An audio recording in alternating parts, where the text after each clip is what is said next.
Hey guys, so I am starting a new series called Breaking the Stigma, where I basically start breaking stigmas.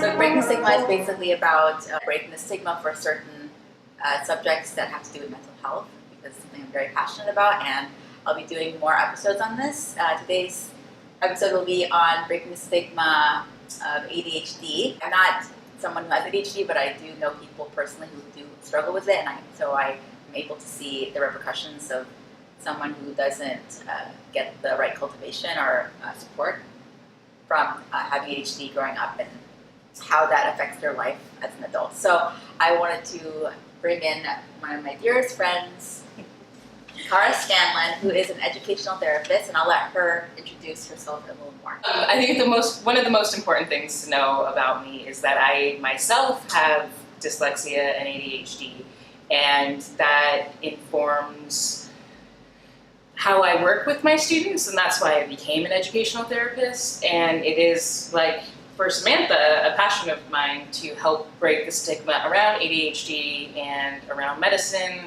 and around what it means to support students in general. So let's start with the most basic question first. What is ADHD? Scientifically, it's a chemical imbalance in the brain.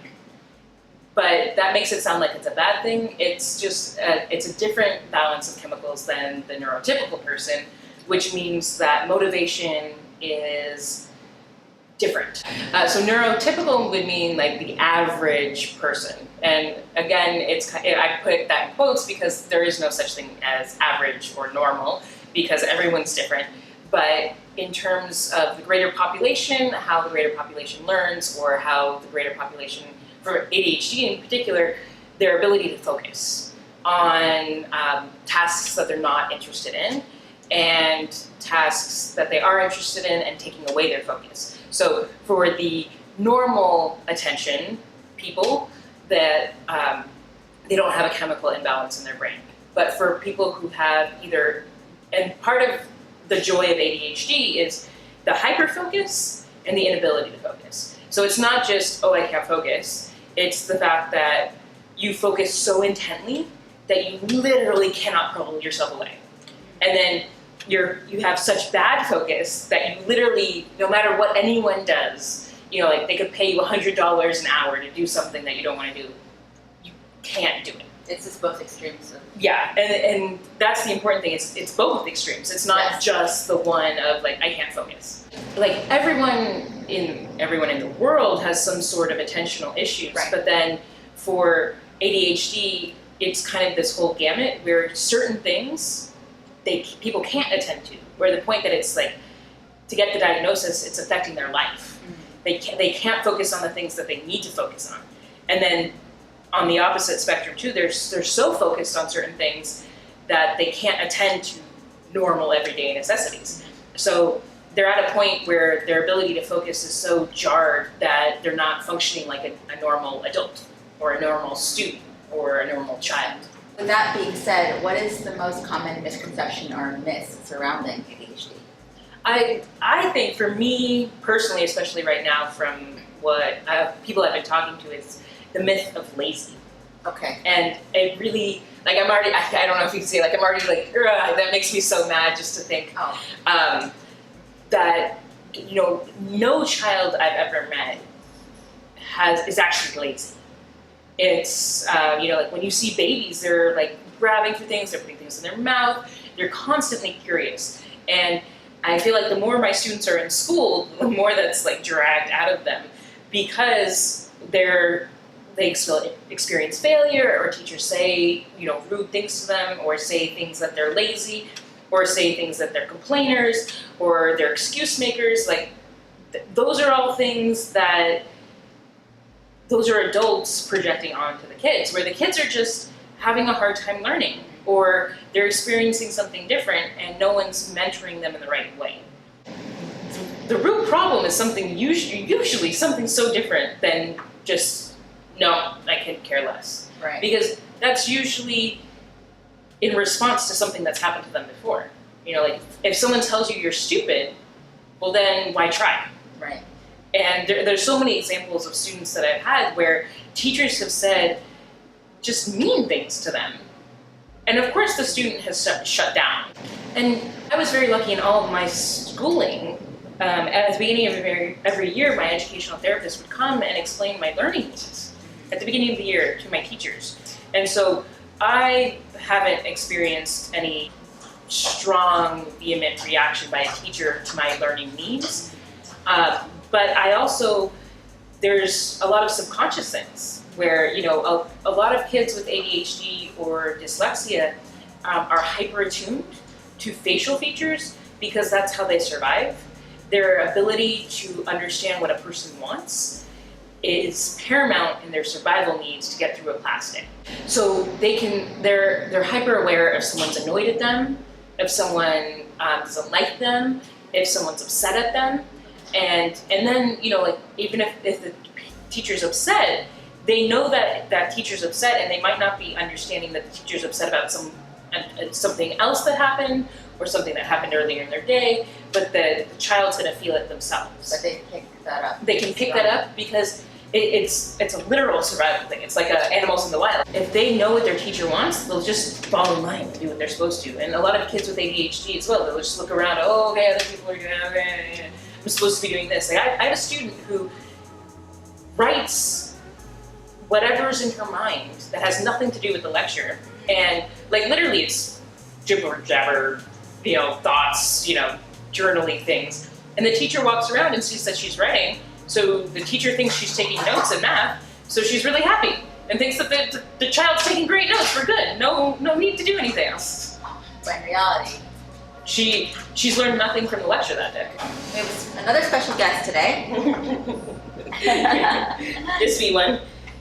So I'm getting a little distracted, but we're gonna try to power through. All right. Well, so that's why I'm like, this is a good example. This is your I'm modeling right now. Oh. So imagine if there's a really cute puppy in your classroom. Yes. Are you going to be listening to your teacher at all? Absolutely not. Yeah, exactly. And Okay. and that means you're not going to learn anything for that day. And when you come back to class the next day, you haven't learned anything from the day before, and your teacher all of a sudden expects you to know that. But you were looking at the cute puppy. Samantha, how could you not know that information? And that feeling of failure becomes very strong and ingrained. And then the desire not to try because you're so afraid of that failure.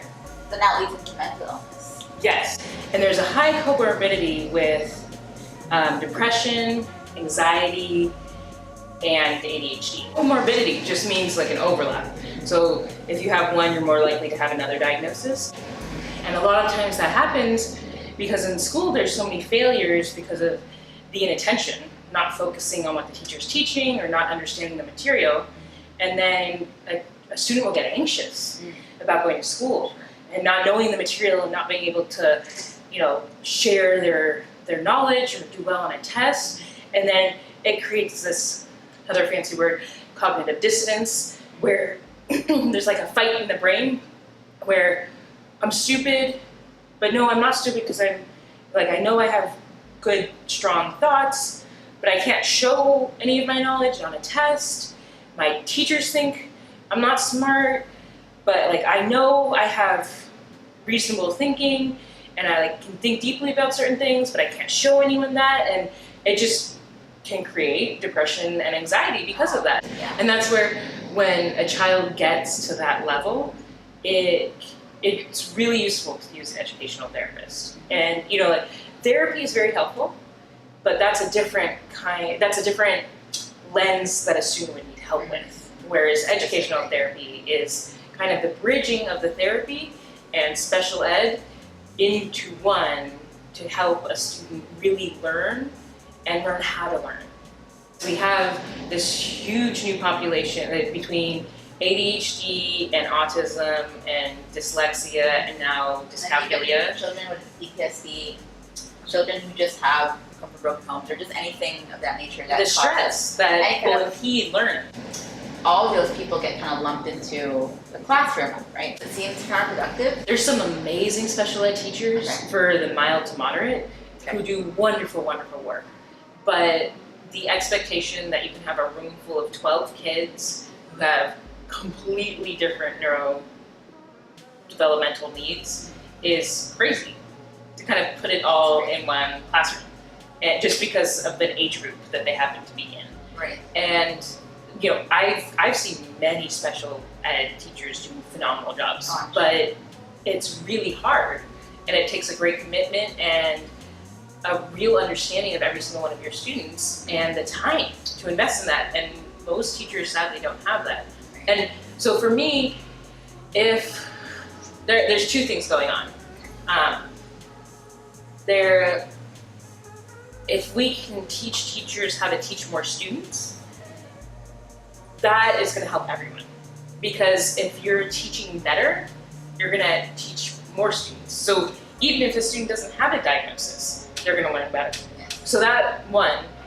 And two, this is like kind of controversial, but the school to prison pipeline is like, I volunteered at a couple different schools in the Oakland area, in very different socioeconomic status areas, Yes. both in Oakland, and it was very interesting to see that difference, and it was very interesting to see how the inability to teach various students would affect them later in life, and their outlets for frustration were very limited and would most likely get them in trouble with the law. And and again, some of the teachers in those schools, unbelievably amazing, like unbelievably amazing. Oh, I'm sure. And yet, there's still a frustration if a student can't learn. Well, the situation is that it's great, you have one teacher, but there's only so much one teacher can do when the school is underfunded, when their homeroom teachers or the actual principal even, they play a role in this. There's no understanding and support, especially from home, right? So if they're not getting that support where their natural environment is. And a couple of the students in that school, both parents were working 2 different jobs. And the parents were working so hard to give their children more that they weren't able to interact with their children, which meant that, the support at home was lacking, not because of care, because of the need for money. It really impressed upon me that there are so many other things that will impede learning. And, and this is where, again, with the ADHD diagnosis, it can be misdiagnosed really easily. It can be stress. It can be lack of sleep. It can be eating not like a nutritious, balanced meal 3 meals a day.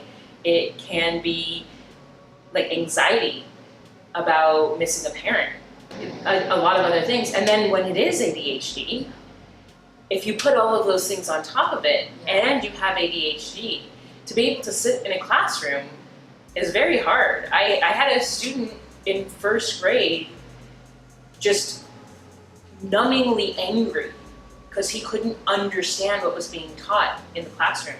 And he knew he was smart, and he felt like he wasn't because he couldn't understand what was being taught. The only way he could express himself was through anger and misbehavior, because he was trying to communicate, this isn't working for me. And then the pattern with the teacher, so this child not being able to understand the subject matter, and then the teacher is now saying, we need to pay attention, even though he's trying his darndest, right? Teacher is now saying this, and then from that, he gets frustrated and then acts out because of that frustration. So when I had the pattern with that, and then now affirming the teacher's thoughts about the student further because of his acting out, so then it's like a cycle. It's almost like it's being fulfilled in effect because of the teacher's misunderstanding kind of thing. And the teacher had 32 other kids in the class. Right. She didn't have time to individually support that one student. And when he's disrupting an entire classroom and stopping the education of 31 other students, what should she be doing? The teachers also had, so it's a domino effect. Yeah, and that's where that cycle keeps on happening. And learning how to communicate. Like the student I was talking about, his inability to communicate that frustration was coming out in inappropriate ways. very inappropriate ways, but he didn't have a channel to communicate. So now moving on to adulthood, how when a child isn't properly supported when they have ADHD growing up, or even if it's not ever being diagnosed, because that of course exists, where they don't even know they have it, they do just always think it's their fault or something wrong with them, right? So, so with that in mind, how does that translate to adulthood? How does it affect people socially as an adult, of course, in their jobs, careers, and just anything, even just daily living, so getting groceries.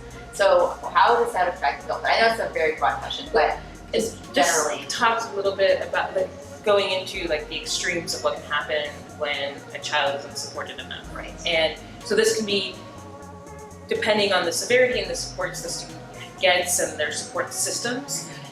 There's two extremes, and I hate to be so binary about things, what we're talking about, but if they internalize this failure and their lack of success and their inability to learn and all these horrible things, if they internalize it, it's going to cause depression.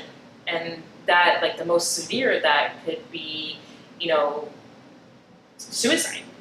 And so not getting support can lead to that if the child is very severely internalizing everything that's going on.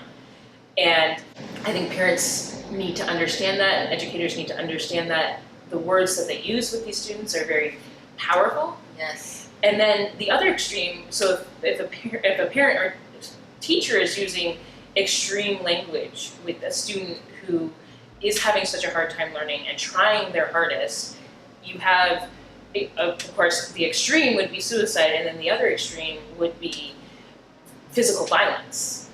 And that can lead to getting put in jail. Right. And so other people getting hurt as well. Exactly. Okay. And research has showed about 80% of the US prison population has some sort of diagnosed learning difficulty. So that can be dyslexia, ADHD, processing issues, all of that kind of stuff. And again, this is merely a frustration of an inability to learn. And that's because the current school system has this arbitrary age leveling, which if you look at developmental appropriateness, there's always age ranges of development. There's, that's not the most effectual way if we're gonna industrialize our education. It should be at what the strengths or weaknesses at certain levels of a topic. That would be far more effective. And that should not be a bias or a judgment. And then it's C-track are stupid kids, and it's not necessarily the case. And some people are just have learned differently, and it's need more time because it's developmentally appropriate to have more time with certain content. A human mind isn't fully developed. Not everything gets in place until 27 years old. Oh. And so we're still developing until 27. Our brain is still developing, our executive functioning is still developing. And that's where it's sad to me that a high school diploma or a college diploma is what is the first stepping stone to being able to get most jobs. Yes. Because here you have, there are so many examples of these incredibly passionate people who, because of their ADHD, because of their dyslexia, their creativity, their different way of looking at the world, has created something beautiful in study of science, in the music industry, in all these different things. But their struggles in school, these kids won't look successful. They won't look like the next creative geniuses and the people who are going to think deeply about various problems. Right. So, and of course in jobs too. So the difficulties they have in school, it's going to make it very hard to become successful, to graduate school and then become successful and do all these awesome things that they could do in the workplace, but they can't because they can't get through school. Right. So now we talked a lot about people with ADHD, of course, right? But now I want to ask you, how do you think that affects the people around them? So living with someone with ADHD can be very hard. You can feel that you're not listened to when you are making eye contact with the person, you tell them what you need, and 5 minutes later they're like, no, you never told me anything. It's the, their inattention can create rifts in communication. Their hyper attention to, say, video games or things that they're interested in, and then they don't want to do house chores, or they don't want to spend time with you. That can create rifts. And there's weird ways that it shows up too, like certain types of laziness, for lack of a better word, where it's, maybe they want the bathroom hyper clean but won't do the dishes. And so there's certain things where, like a fear or a dislike will cause them to do something that's very odd, like socially unacceptable behavior, but it's more out of a fear and a dislike than it is about being lazy or not wanting to do something. And so they'll have weird coping mechanisms that seem socially inappropriate because of the impulsivity issues a lot of people with ADHD have. And so I'm talking in very big generalities, right. But it can show up in really weird ways where, like messy desk, even though the rest of the house has to be clean all the time. Okay. And, that can drive someone crazy if, like, hey, like, you won't clean your desk, but you're, like, making me clean my area of the room. And he's like, what? How can we have different standards? This is, like, you're holding me to a higher standard than you're holding yourself. And there's certain things where it's the risk of failure and the realization of how much work it is to clean your own desk can cause you to not do it and feel overwhelmed with the idea of doing it. So when you're pushing someone to clean their desk and they are feeling overwhelmed about that, they might lash out in anger.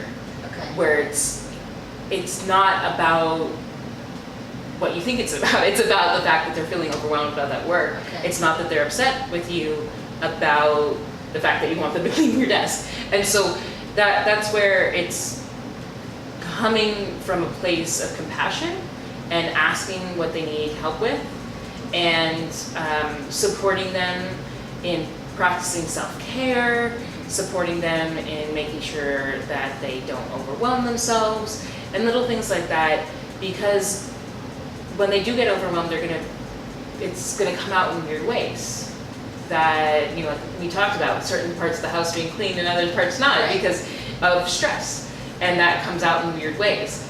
And having someone be compassionate about that is really helpful in moving forward. And that, I want to caveat that, like, if someone's hurting you, no, that's not okay. If someone's verbally abusing you, it's not okay. But if they're getting frustrated with you, then there's ways to communicate about that. And figuring out a place of compassion to come from that when you're being met with frustration, and trying to peel back the layers to figure out where the frustration is coming from. Because it's probably not where you think it's coming from.